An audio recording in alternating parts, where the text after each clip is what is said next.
నేను చెప్పదగిన వాడిని కాకపోయినా ఒక్క విషయం మాత్రం మనవి చేసుకుంటా. శంకర విజయంలో ఆదిశంకరుల వారికి మాల కులస్తుడు ఎదురైన సంఘటన ఒక్కసారి గుర్తుకు తెచ్చుకోండి.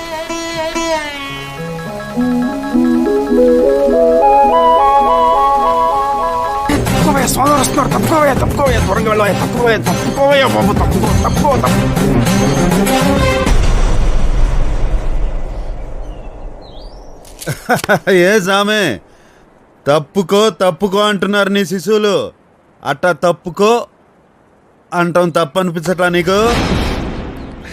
నువ్వేదో అంతా ఒక్కటే ఒక్కటే అని బోధలు చేస్తున్నావటగా. ఒక చిన్న ప్రశ్న, నువ్వేమో దండం పట్టినావు, వాళ్ళేమో దండం పెడుతున్నారు. మరి ఆ దండం ఈ దండం ఒకటేనా సామి?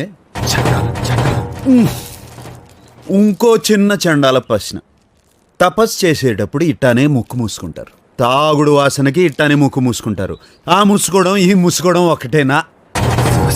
ఏ సామే, ఆ శివుడు లోకాలకు కాపరే, నేనేమో ఈ కాశీ కాటి కాపరే. మీ శివుడు నేను ఒకటే అంటున్నాను నేను. నువ్వేమంటావు? ఏయ్ చండాలుడా, మాలాంటి సన్యాసులు సాధువులు పండితులు తిరిగే ఈ పవిత్రమైన వీధుల్లోకి తాగి తూలుతూ వచ్చి ఏమిటి ప్రాలాపన? దూరంగా వెళ్ళు. తీపి కళ్ళు తాగినోడ్ని ఒక చేదు నిజం చెప్తా. నేను కాటి కాపర్ని. నన్ను దూరం దూరం అన్నోళ్ళందరూ చివరాఖరికి మన దగ్గరికి రావాల్సిందే. మర్యాదగా దూరంగా పోతావా లేదా?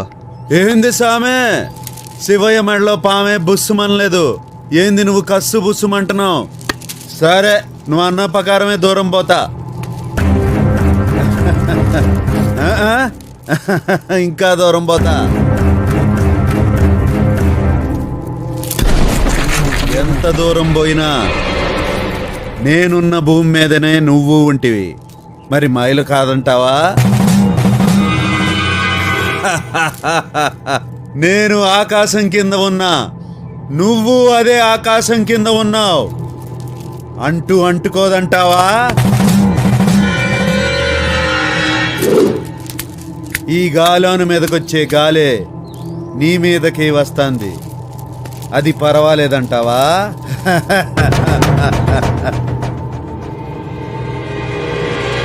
నేను